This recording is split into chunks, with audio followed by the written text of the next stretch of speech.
É sempre bom estar na casa do Senhor, comungar a sua palavra, estarmos em unidade, né? A função da Bíblia é nos trazer a unidade. E precisamos entender o que é isso, mas não é isso que eu quero falar nessa noite. Gálatas, no capítulo 3, e no versículo 23, 24, 25, diz assim: Mas antes vieste a fé, estávamos guardados debaixo da lei, encerrados para aquela fé que se havia de revelar. 24, de modo que a lei se tornou nosso aio, para nos conduzir a Cristo, a fim de que pela fé fôssemos justificados. O 25.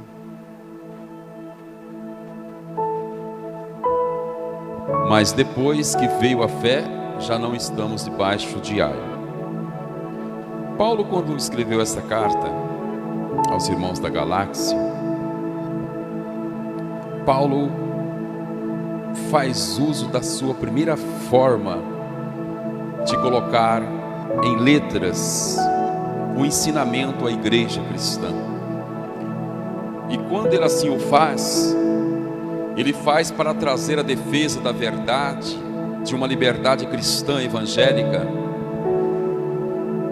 porque os judaizantes, que eram um grupo de pessoas religiosas, estavam tentando tragar ou naufragar na fé aqueles que se diziam ali cristãos. E Paulo escreve a eles de uma forma bem clara sobre o que é a fé. Mas para a gente entender um pouquinho, eu fiz um breve rascunho ali. Depois que o homem peca, Deus começa a tratar o homem. Esse tratamento que Deus faz com o homem, Ele faz em fases, que a Bíblia chama isso de dispensação. O que seria uma dispensação, pastor? Dispensação é a forma em que Deus trata o homem em épocas diferentes, trazendo a ele o ensinamento, a disciplina comportamental para a obediência à sua santa palavra. Então vamos lá. Lá em Gênesis, Adão era inocente. E Deus, todas as tardes, vinha na casa de Adão, que era o Éden, conversava com ele. Deus falava com Adão. Adão era inocente. Criança no ponto de vista de raciocínio, porque Adão nasceu adulto. Olha a diferença. Adão nasceu adulto, Jesus nasceu menino, bebê. Essa é a diferença de Adão com Cristo, entre tantas outras.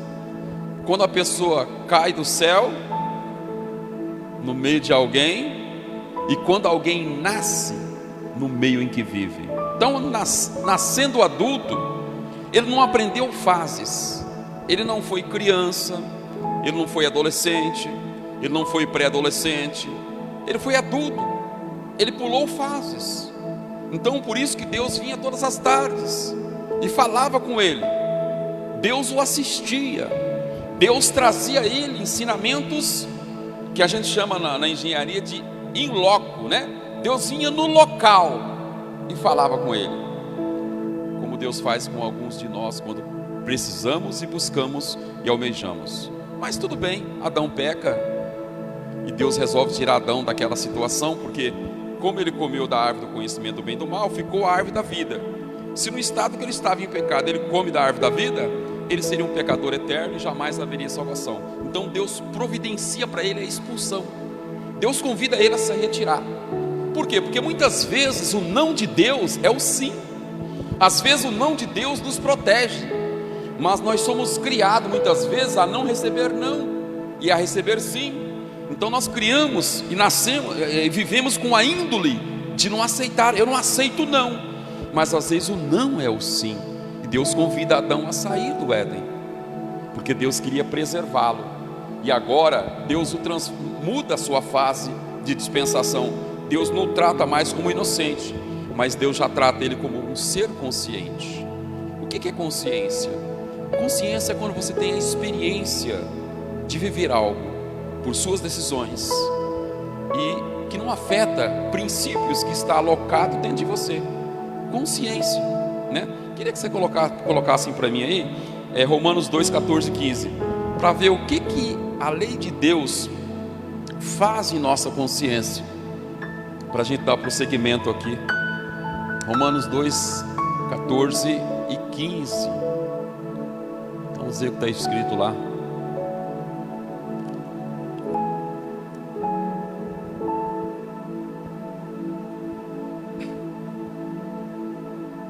Porque quando os gentios, quem são os gentios? Gentios são todos aqueles que não são judeus, né? A palavra gentil na sua etimologia significa cachorro, animal. Então os judeus, eles faziam acepções, porque gentios são todos aqueles que não eram judeus. Então a Bíblia diz que hoje nós não somos nem gentios, nem judeus, nós somos igreja, somos diferentes, tá? Nós somos igual Brasília. Brasília, além de ser um estado, tem domínio próprio, porque é a capital. Ela é estado, mas também é capital, tá? Porque quando os gentios que não têm lei, fazem naturalmente as coisas que são da lei, não tendo eles lei, para si mesmos são lei. O que Paulo está dizendo à igreja de Roma? Está dizendo o seguinte, que os gentios não tinham a lei de Deus, mas havia dentro da consciência deles, vê o 15 para mim, dentro da consciência deles, dentro deles, havia a normalidade daquilo que é certo e daquilo que é errado. Versículo 14, aliás 15, os quais mostram a obra da lei, escrita em seus corações, testificando juntamente a sua consciência. Olha, a lei, ela anexa a consciência, e os seus pensamentos, quer acusando-os e quer defendendo. Traduzindo, Deus coloca a lei dele dentro de nós, e essa lei, na nossa consciência, ou ela nos acusa, ou ela nos defende. Você já viu alguém falar assim, não, eu estou tranquilo, o que estão falando de mim, eu estou tranquilo, a minha consciência está tranquila. Às vezes a consciência está tranquila por falta de um conhecimento profundo. E quando ela alcança esse conhecimento profundo, ela passa a ter sofrimentos, porque ela está vendo que ela não vive mais em tranquilidade. Então, consciência tranquila não significa estar isento de acusações ou estar no campo do livre. Às vezes a pessoa fala, eu estou tranquilo, eu estou indo para o céu, a minha mente não me acusa, nem a minha... É lógico que talvez o nível de conhecimento que ele tem sobre o céu não alcançou a consciência dele, portanto não há acusação para ele, porque não há conhecimento. Porque a Bíblia diz que nas dispensações Deus tratava o homem em épocas diferentes. Voltando a Adão, agora Deus vai tratar Adão como um homem consciente. E como homem consciente, ele tinha que trabalhar, ele tinha que viver do suor dele. Então Deus distribui funções às consciências. Depois de governo, de consciência, aí vinha o governo humano. Deus já não vinha mais às tardes falar com Adão, não falava mais com o homem. Deus usava homens para falar com homens. O homem perde o privilégio de falar direto com Deus. Ah, mas e hoje, pastor? Hoje nós vamos chegar lá, né? Tem gente que trabalha numa grande empresa, ele nunca viu o dono da empresa. Ele vê o chefe dele de serviço, chefe de seção, ele vê o gerente, ele vê o advogado da empresa, ele vê todo mundo, mas ele nunca vai ver o dono da empresa. Porque para ele ver o dono da empresa, depende da posição funcional dele dentro daquela empresa, né? Vai falar com o presidente lá, você consegue? Você não conhece. Quem consegue falar com o presidente todo dia, ver todo dia? O chefe de gabinete dele vê ele todo dia, toda hora, porque tudo que acontece com o presidente ele sabe. Então, a sua posição no corpo de Cristo delimita a sua condição de comunhão com este Cristo. Isso é muito bom. Isso é muito bom. Eu preciso saber quem eu sou e aonde eu estou, para saber como eu deveria ser, como eu devo ser em relação a que eu estou sendo. O que eu estou sendo me agrada? Se o que eu estou sendo me agrada, o que eu deveria ser agrada mais ainda a Cristo, o que eu estou sendo é pouco, não basta. Então, na dispensação do governo humano, Deus levanta o homem e fala com o homem. O homem perde o privilégio da presença, mas ele tem a graça, ele tem a glória, ele tem a palavra, ele tem os profetas, mas não tem mais a presença pessoal de Deus. Quantas vezes perdemos esta posição? Mas vamos prosseguir. Aí vem a patriarcal. Agora na patriarcal, Deus usa os patriarcas, Noé, homens que tiveram histórias. Tanto é que ele é Deus dos patriarcas. Tanto é que o nome dele é o Deus de Abraão, o Deus de Jacó, o Deus de Israel, Deus de Isaac. Então, dentro dessas dispensações, Deus vai falando. E se hoje nós fôssemos traduzir isso para nós hoje, por exemplo, a igreja, ela está no pedestal santas, que santa é separada, a igreja é santa, mas a igreja é santa, mas ela pode ser menina, a igreja é santa, mas ela pode ser adolescente, a igreja é santa, mas ela pode ser jovem, a igreja é santa e ela pode ser senhora. Porque esses níveis, quando eu falo menina, não é que ela é infantil, é que de fato ela está aprendendo. Porque conhecer Bíblia não é conhecer Deus. A Bíblia é uma fonte que me leva a Deus, mas Bíblia é a palavra e Deus é Deus. Uma coisa é aquilo que Ele me diz, uma coisa é o que o Salvador me diz, outra coisa é aquilo que é o Salvador. Deus diz na sua palavra, em Salmo 139, versículo 2, parte B do versículo, desta forma: eu exalto a minha palavra acima do meu nome. Por que ele faz isso? Porque quem não tem palavra não tem nome. Quando o diabo quer anular uma pessoa, ele começa a anular pelo nome. Agora, se Deus coloca a nossa palavra, e como Ele colocou a dele acima do nosso nome, então o diabo começa pelo nome. Então é muito interessante que esses nomes que nós temos hoje foram um gosto de pai e mãe, mas você tem um nome que Deus te deu, e a Bíblia diz que está escondido lá em cima. Harialabassuriandas. O nome que Deus te deu não é José, não é Salvador, não é Maria, não é Claudir, não é João, não, esse nome é o gosto do pai, é a combinação do pai e da mãe, porque este pai e mãe é pai da matéria, mas o pai do Espírito te deu um nome. Quando Jesus nasceu, não foi Maria que chamou de Jesus, não foi José que chamou de Jesus, mas o anjo falou: ele chamará Jesus. Ele chamará Jesus, porque quem é do céu, o nome vem do céu. Então você tem que entender a sua identidade, não só no mundo humano, horizonte, físico, mas no mundo vertical, celestial. Quem você é, qual é o peso de você, da sua palavra, onde você chega, onde você está, qual é o peso que você pesa, por que você passa por tantas dificuldades? Vamos lá, patriarcal, lei. Aí chega na lei. Na lei começa a transgressão. Até a lei não havia transgressão. Por que é transgressão, pastor? Transgressão é quando eu não obedeço à lei. E a Bíblia diz que na lei Deus cria 613 mandamentos. Desses 613, 248 são positivos. Olha só, 365 são negativos. Desses mandamentos, 179, se você pudesse usar hoje e usar, você pode usá-lo. Desses 613, 22 dele só é para a terra de Israel. E o mais interessante, dessas 5 dispensação, lei, inocência, consciência, governo humano, patriarcal e lei, essas 5 dispensações já se cumpriram.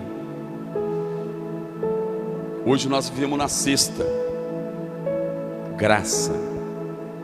Por que na lei Deus cria mandamento? Porque na lei eu faço favor para Deus.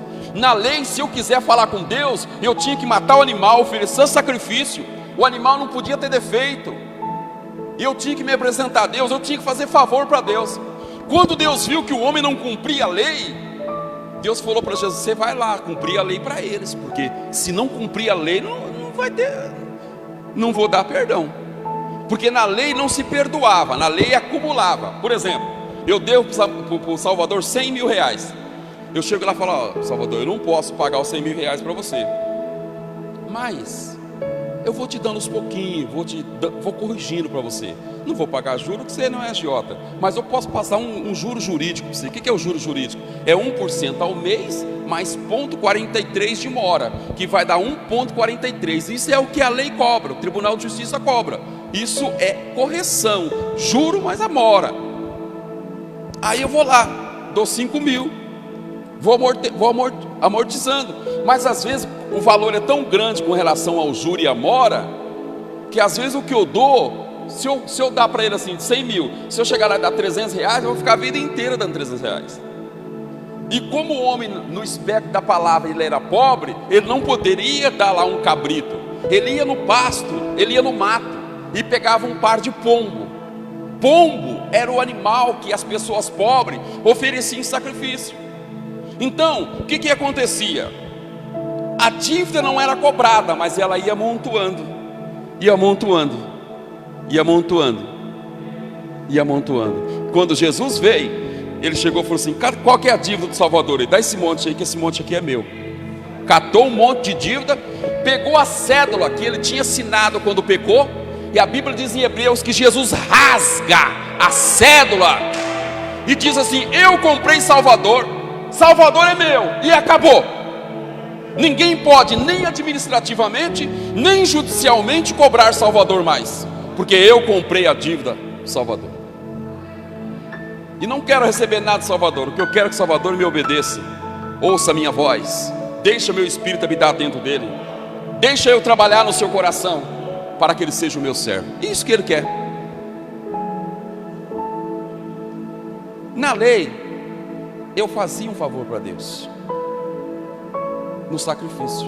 Quando Jesus vem, que ele morre, que ele se entrega, aí entra a dispensação da graça. Quando ele fala: em tuas mãos entrego o meu espírito, ali encerra o período da lei e começa a graça. Só que a graça é diferente.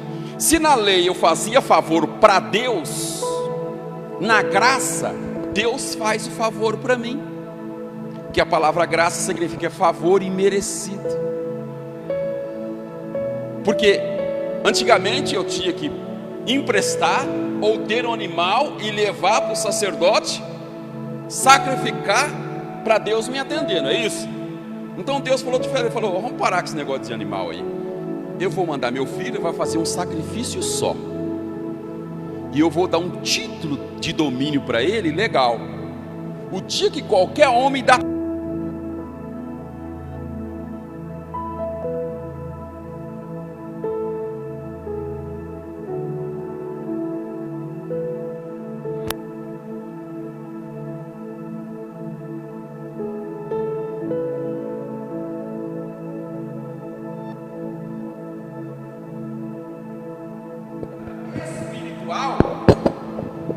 esse título de domínio, tem validade imediata. Então hoje você está sentado aí, suponho que o Pedro está ali sentado, e o Pedro ouve a palavra, e o Pedro fala: meu Deus, eu devo tanto para o Senhor. Mas o Espírito Santo fala para o Pedro: Pedro, você tem um título de domínio. A hora que você quiser, você recebe o favor desse Pedro. Você vê esses negócios de fundo de garantia que está acontecendo aí?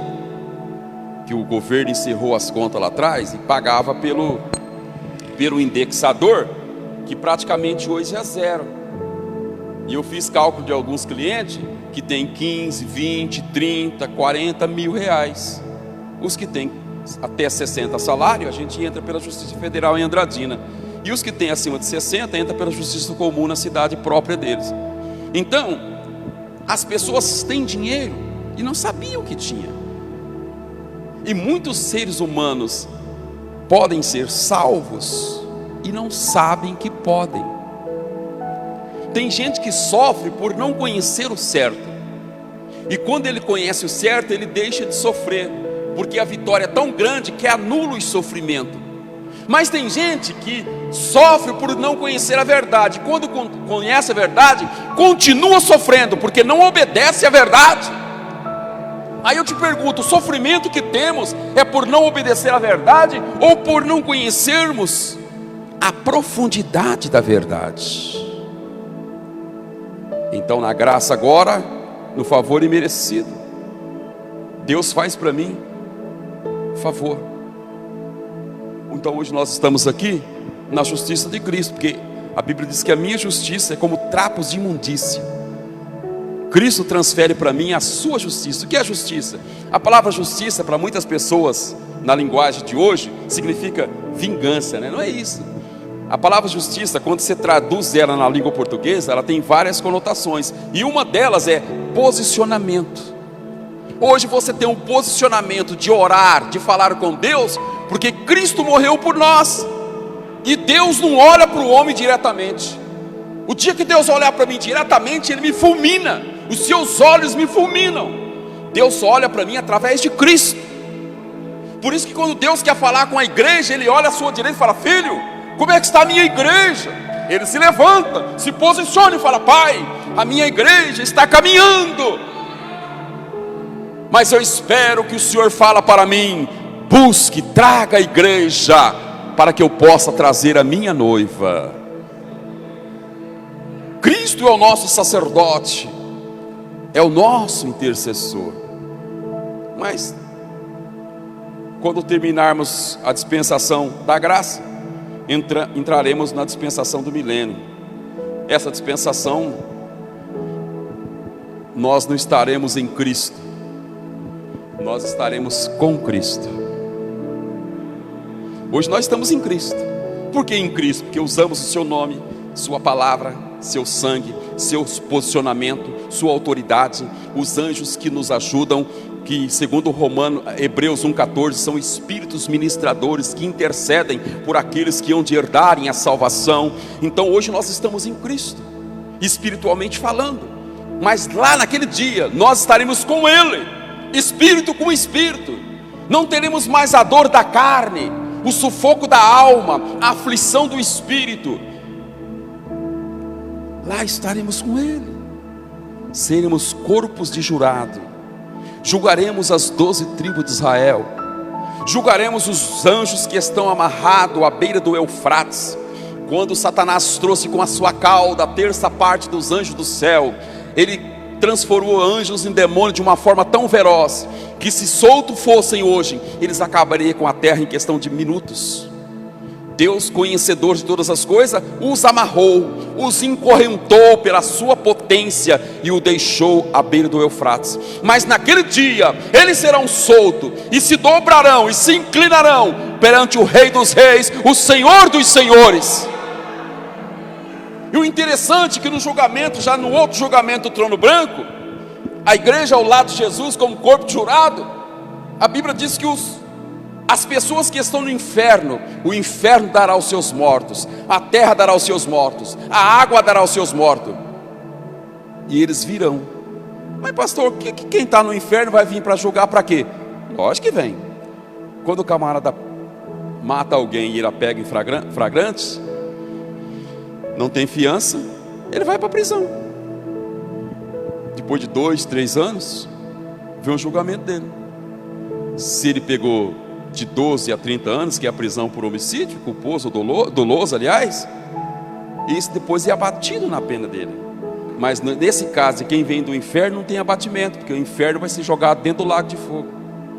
Então o que essas pessoas vão vir fazer no tribunal do trono branco? Eles vão ver o que perderam em relação ao que deveria ter ganho.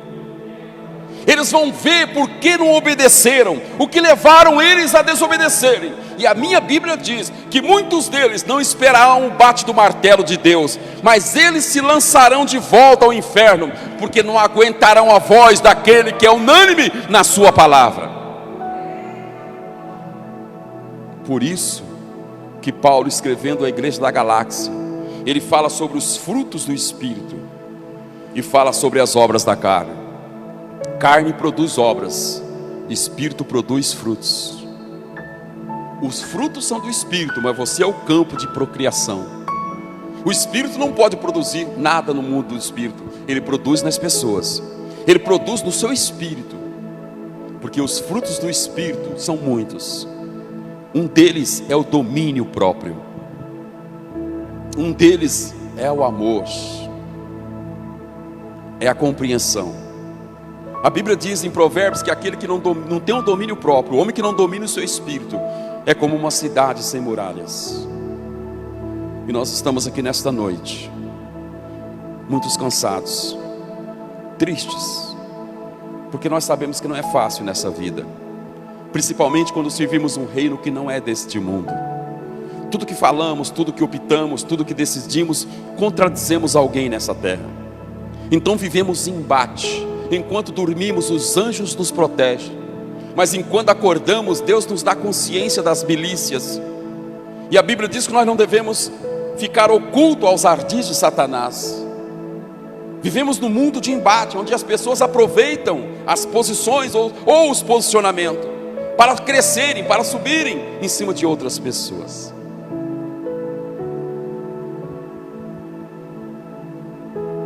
Mas mesmo assim Deus te trouxe aqui nesta noite para dizer para você que Ele conhece todas as fases da sua vida.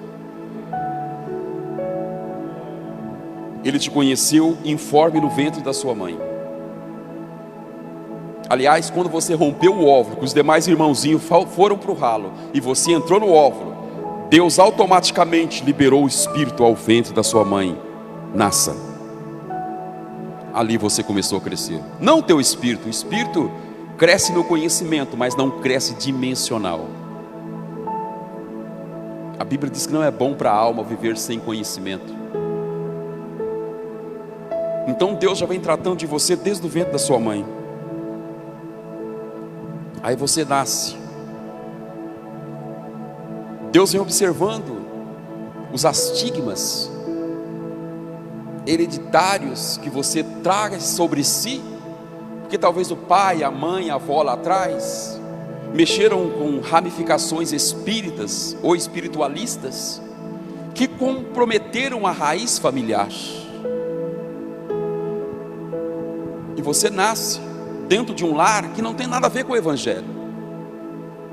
Você cresce, você casa, você se separa, você nasce, você vai para as drogas, sua vida vira um problema. Mas chega uma fase da sua vida que quando você vai passar pelo Vale do Jaboque. O que é Jaboque? Jaboque é um rio as suas águas são tão rasas que pode passar a pé. Então a Bíblia chamava de Jaboque. É um vale. Em algum momento da sua vida você vai passando por ela. E quando você olha, tem alguém lá te esperando. E esse alguém que te espera diz para você: olha, até aqui você chamou Jacó, mas a partir de agora você vai chamar Israel. Aí Deus te conquista.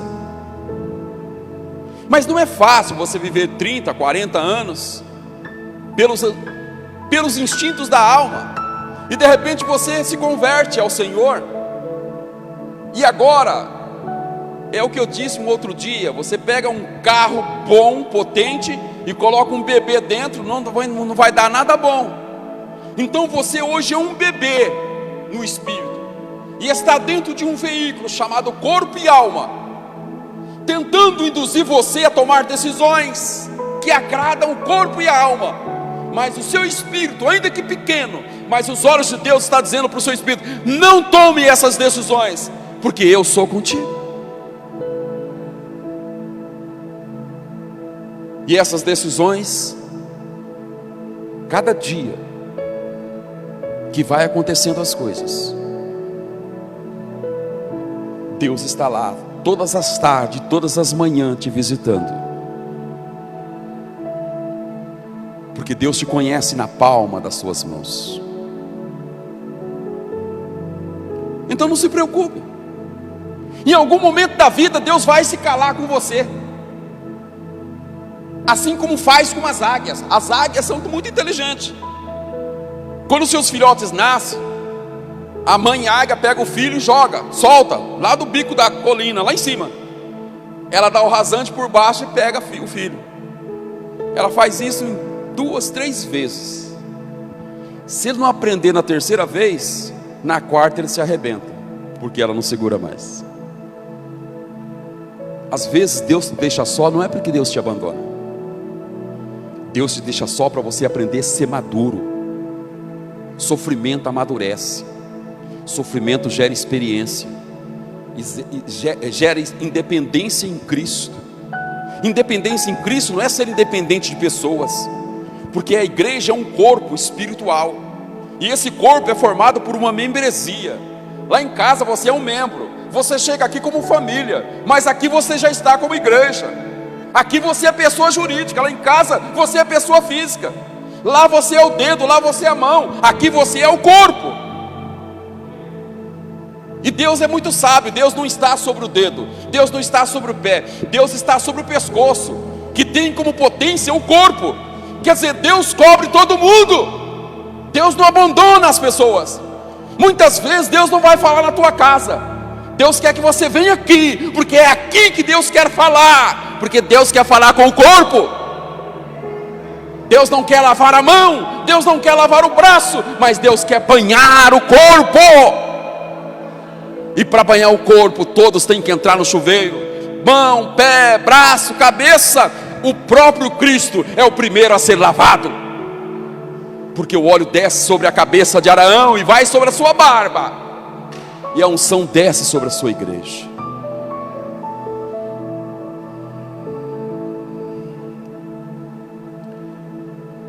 Dispensação. Você passou na alma fase de menino, pré-adolescente, adolescente, jovem até 18 anos, se bem que pela lei o jovem é até 29 anos.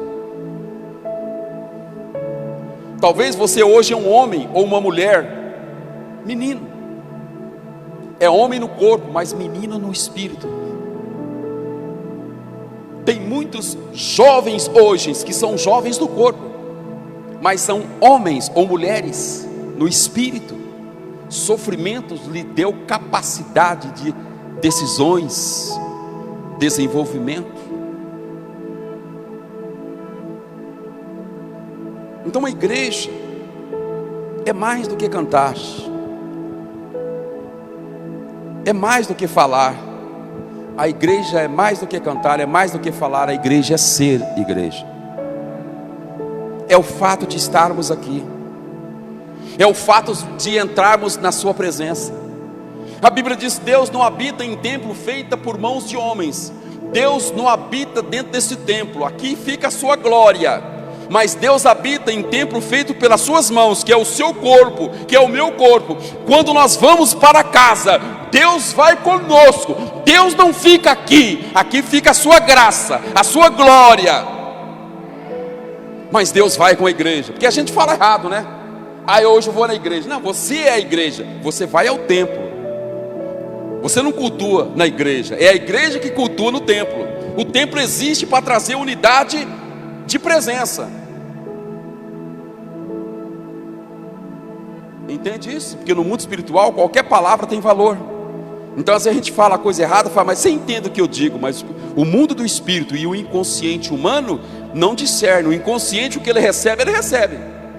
Se no inconsciente você fala assim, aquele irmão ali é isso, fala uma palavra pejorativa, mas você fala, eu falei brincando, e você não pedir perdão por mão, o seu inconsciente recebe aquilo como pejorativo, e ele vai agir como tal, e vai te fazer mal. Porque no espiritual, no mundo espiritual não há brincadeira. A brincadeira só existe no mundo da carne, no mundo dos homens.